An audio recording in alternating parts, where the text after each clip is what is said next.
ازيكم يا جماعة؟ عاملين ايه؟ يا رب ان شاء الله تكونوا بخير. انا ايمي محمود ودي قناتي. لو انتي اول مرة تشوفيني ما تنسيش تحطي لي اللايك الجميل بتاعك، وكمان تنزلي تشتركي في القناة وتفعلي زر الجرس ان شاء الله عشان يوصلك كل الفيديوهات الجديدة اللي انا هنزلها. تعالوا كده نعمل غدا سهل وسريع وبسيط، مش هياخد مننا اي وقت، وفي اقل من ساعة نكون خلصنا الغدا بتاعنا النهاردة ان شاء الله هنعمل صينية سمك مكاريل في الفرن بطريقة سهلة جدا وبسيطة ومقادير بسيطة. اول حاجة كده هسمي بالله. معايا كده كيلو ونص من سمك المكاريل مغسول كويس ومتنضف ومنقوع بمية وملح ومتصفي كويس خالص. تاني حاجة معايا التتبيلة اللي انا هتبل بيها السمك بتاع النهاردة. معايا كده فلفل اخضر، ومعايا 5 أو 6 فصوص من الثوم المفروم، ومعايا بابريكا وكمون وملح وكاري. حابة تضيفي اي مكون تاني في البهارات براحتك. ومعايا كمان خل وليمون هضيفهم على طول في الكبة. دي التتبيلة اللي انا هتبل بيها السمك. ومعايا كمان خضار اللي هحطه كده تحت السمك من تحت، بصل، ومعايا شرايح فلفل اخضر وشرايح من الطماطم. اول حاجة كده هجيب السمكة. طبعا هي بتبقى مفتوحة كده من البطن، بس انا هفتحها تاني فتحات كده من فوق على حسب طول السمكة بتاعتك. لو انت حابة تفتحيها 3 فتحات او 4 براحتك. دي الفتحات اللي من فوق دي هحط فيها برضو شوية من التتبيلة عشان اتأكد كل السمكة بتاعتي اتطعمت من التتبيلة اللي انا حطيتها لها. بس كده خلصت كل السمك. نجيب بقى الكبة بتاعتنا الجميلة ونحط فيها التوابل البسيطة والخضار، وهحطهم كده في الكبة وافرمهم كويس خالص لغاية ما تنعم.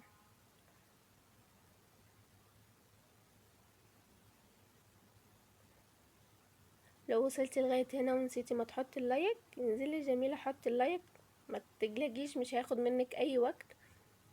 بس اللايك ده يا بنات بيفرحني وبيشجعني ان انا انزل لكم فيديو جديد ان شاء الله كده وما تاخرش عليكم في الفيديوهات.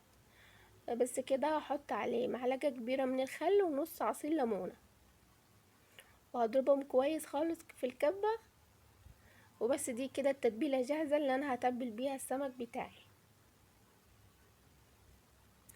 عايزة اقول لكم ان ريحتها جبارة جميلة جدا من قبل ما ادخله الفرن، يعني ريحة التتبيلة نفسها حلوة خالص. هتبل بيها كده في الفتحات اللي انا عملتها، ونحط كمان شوية كده من جوه ونتبلها كده بيها جوه وبره. بس كده تبلت كل السمك بتاعي. تعالوا كده نجيب الخضار اللي هنحطه من تحت. اخد كده حوالي نص معلقة على الخضار من التتبيلة وهقلبهم كويس خالص عشان تاخد من طعم التتبيلة بتاعت السمك وتبقى طعم الخضار حلو، لان الخضار ده بيبقى طعمه مسكر وجميل في الاخر. وطبعا بيتاكل ما بيترميش لان بيبقى مستوي وطعمه كمان ماخد من طعم السمك والتتبيلة اللي احنا عملناها. بس كده هجيب الصينية اللي انا هحط فيها السمك ونحط شوية زيت كده حلوين من تحت في الصينية علشان الخضار ما يلزقش. هو الخضار هيطرى وهينزل مية بتاعته وكده، بس عشان نتأكد ما فيش اي خضار يلزق معايا في الصينية.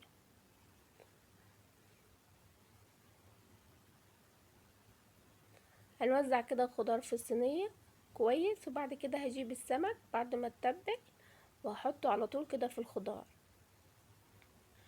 السمك من الحاجات يا بنات اللي هي بتشرب للتتبيلة بسرعة جدا، مش زي الفراخ يعني بنحاول نسيبها ب6 ساعات او نتبلها من بالليل. لا، السمك بعكس كده خالص بيتبل بسرعة.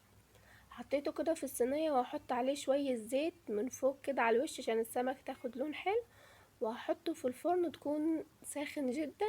هولع الشواية والفرن من تحت ومن فوق، وفي حوالي ساعة الا ربع بالظبط وهطلعه على طول.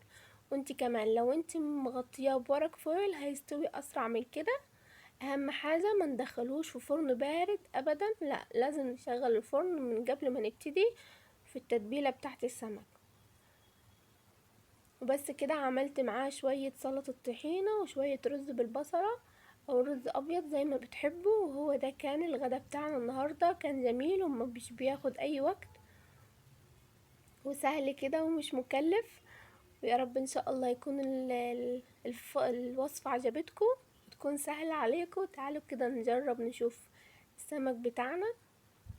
طبعا السمك ما بيحلاش بالنسبة لي انا غير بسلطة الطحينة. لازم كده اغرق السمكية بعد ما نعصر عليها شوية ليمون حلوين، واحط بقى عليها سلطة الطحينة كده بالمعلقة، بيبقى طعمه جميل جدا.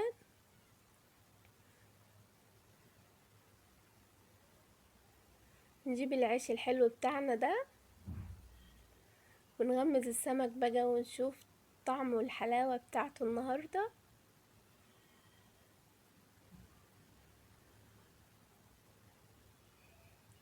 بس مش عايزة اقول لكم انه كان طعمه حلو قد ايه، ولا ريحته كانت جميلة جدا من هو في الفرن، وكمان ريحة التتبيلة من قبل ما تدخل.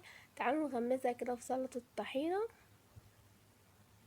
يا سيدي على الجمال، طعمه جميل جدا. وصفة سهلة وسريعة ومفيهاش مواعين كتير ولا وقفة كتير في المطبخ، ومش مكلفة. ان شاء الله يكون فيديو خفيف عليكم، ويا رب تكونوا استفدتوا من الفيديو. واسيبكم في حفظ الله، والسلام عليكم ورحمة الله وبركاته.